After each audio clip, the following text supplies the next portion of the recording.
देखते हैं question number 13 क्या कह रहा है। क्वेश्चन नंबर 13 है, Sonal attend her school on 204 days in a full year. Means कि सोनल क्या करती है, जितना भी दिन स्कूल ओपन था उसका उसमें से 204 डेज वो स्कूल गई। आई बात समझ में।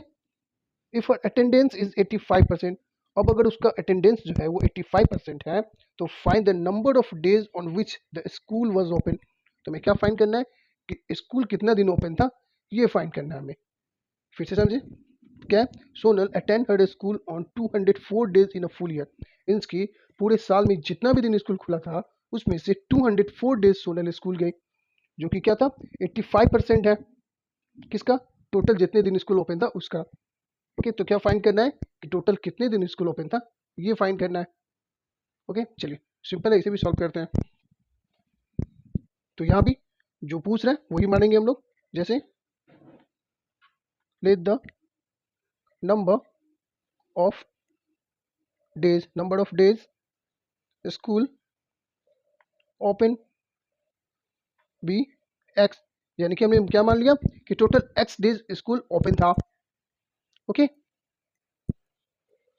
टोटल कितने दिन स्कूल ओपन था, एक्स डेज। अब सोनल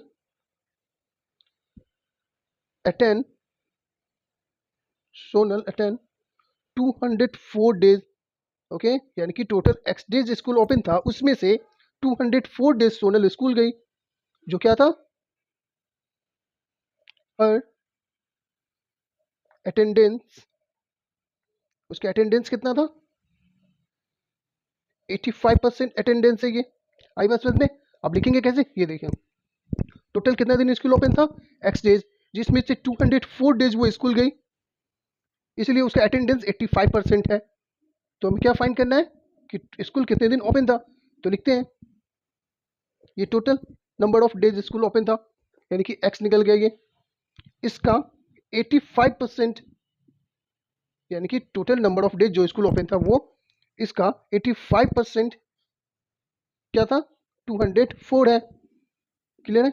अब इसे कैलकुलेट करके एक्स का वैल्यू फाइंड करेंगे, बाई 1 लिख सकते हैं। अब यहाँ पे क्या हो रहा है, 5 1 सा 5, 5 7 सा 35 और 5 2 सा 10, ये 0 का 0 हो गया।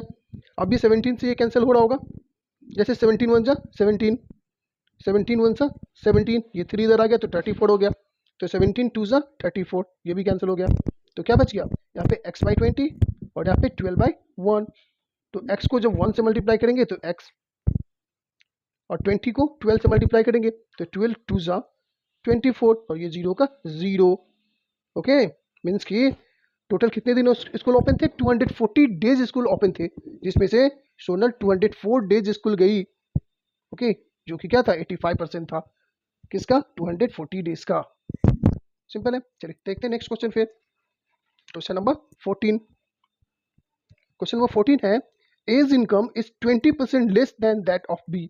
मीन्स कि ए का इनकम बी के इनकम से 20% कम है।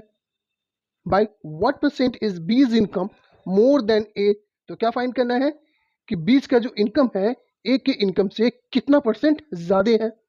ओके, तो इस टाइप के क्वेश्चन में क्या होता है कि आप देखेंगे इसमें से कोई भी नंबर नहीं दिया हुआ है, सिर्फ परसेंटेज है और भी कोई नंबर नहीं है। तो इस टाइप में आप एक्स मान के भी बना सकते हैं, तो आंसर आपका आ जाएगा। पर इस तरह के क्वेश्चन में क्या करना है कि आपको 100 मानना है। जब कोई भी क्वेश्चन हो जिसमें कोई भी नंबर नहीं हो, सिर्फ परसेंटेज वगैरह दिया हो, तो उसमें आपको 100 मान के बनाएंगे तो ईजिली बनता है वो, है ना। जैसे मैं इस क्वेश्चन को 100 मान के ही बनाने वाला हूँ। ओके, तो इसमें क्या दिया हुआ है कि ए का जो इनकम है 20% कम है किससे, तो बी के इनकम से। मीन्स कि बी का इनकम ही हमें मानना पड़ेगा पहले। तो लिखते हैं question number 14, let B's income, यानी कि हमने क्या मान लिया बी का इनकम 100 मान लिया। अब एक्स मान के ही बना सकते थे, लेकिन मैं पहले ही बता दिया आपको कि इस टाइप के क्वेश्चन में जब कोई नंबर नहीं दिए रहते हैं तो क्या करेंगे 100 मान के बनाएंगे, इजी बनता है वो। ठीक है, तो हमने क्या मान लिया 20 का इनकम मान लिया एक्स, तो ए का इनकम क्या हो जाएगा, एज इनकम क्या अकॉर्डिंग टू क्वेश्चन, ए का इनकम बी के इनकम से कितना कम है 20% कम है। तो बी ए का सॉरी बी का इनकम कितना 100, तो इसका 20%, ये 100 से 100 कैंसिल, मीन्स कि 20 कम है।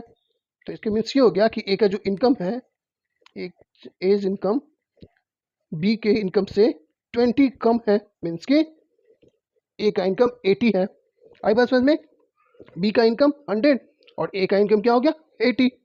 अब अकॉर्डिंग टू क्वेश्चन क्या बोल रहा है कि बी का इनकम ए के इनकम से कितना परसेंट ज्यादा है ना? तो पहले तो देखना होगा कि कितना ज्यादा है। तो यह क्या लिखेंगे, बीज इनकम माइनस इज इनकम।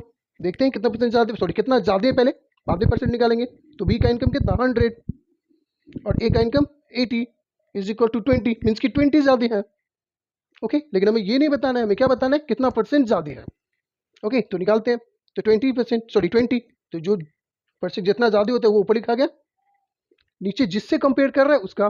तो क्या बोल रहा है, बी का इनकम ए के इनकम से, बी का इनकम ए के इनकम से कितना परसेंट ज्यादा है। तो ए का इनकम कंपेयर किससे हो रहा है, ए के इनकम से। तो ए का इनकम कितना 80, तो नीचे क्या लिखेंगे 80, और परसेंटेज जब भी निकालते हैं तो क्या लिखते हैं इंटू 100। हो गया। अब इसे कैलकुलेट करके वैल्यू फाइंड करेंगे। जैसे ये जीरो से ये जीरो कैंसिल। ओके, 2 4 सा 8, 2 5 सा 10, 4 1 सा 4, 4 5 सा 20, तो नीचे कुछ भी नहीं है। 5 5 सा 25, 25% मीन्स कि बी का इनकम ए के इनकम से 25% ज्यादा है। ओके, आई बात समझ में? बी का इनकम एक्स मान लिया था हमने, ए का इनकम क्या था, बी के इनकम से 20% कम था, यानी कि 20 कम था, तो इसलिए ए का इनकम क्या हो गया 80। फिर क्वेश्चन क्या था कि बी का इनकम ए के इनकम से कितना परसेंट ज्यादा है, तो इसलिए कितना ज्यादा था 20, इसलिए 20 ऊपर। किससे कंपेयर हो रहा था, ए के इनकम का बी के इनकम से। तो बी सॉरी ए का इनकम कितना हो गया 80, इसलिए नीचे परसेंटेज निकालते हैं तो इंटू 100 करना होता है। कैलकुलेट करके हमने निकाल दिया, यानी कि 25%, यही हो गया आंसर। आई बात समझ में, है ना सिंपल। चलिए फिर देखते हैं नेक्स्ट क्वेश्चन।